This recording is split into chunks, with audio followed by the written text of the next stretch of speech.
Page number 373. Shriram.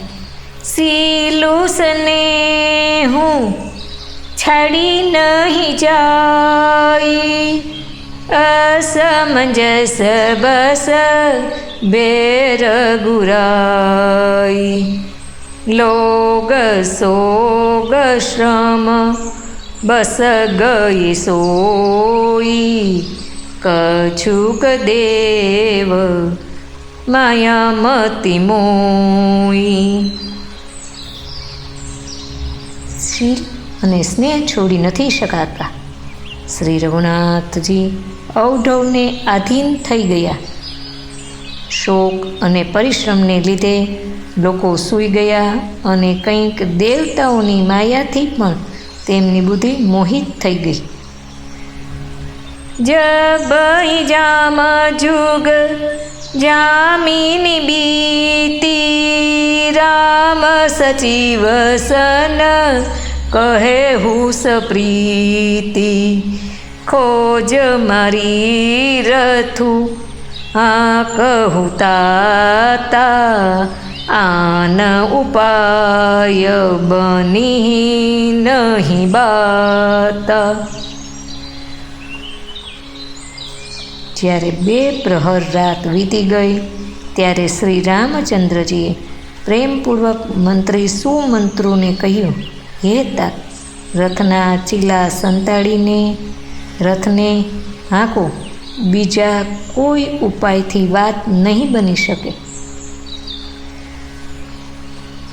Ram Lakhan સિય જાન ચટી, શંભુચરણ સિરુનાઈ, સચિવ ચલાયઉ તુરત રથુ, ઈત ઉતખોજ દુરાઈ. શંકરજીના ચરણોમાં શીશ નમાવીને શ્રી રામજી, લક્ષ્મણજી અને સીતાજી રથ પર સવાર થયા.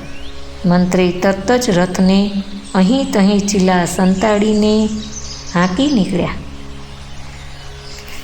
જાગે સકલ લોગ પાયે ભોરું, ગેર ગુનાત ભયવું અતિસોરું, રથ કર ખોજ કતહું નહીં પાવહી, રામ રામ કહી ચહુદી સીધાવહી.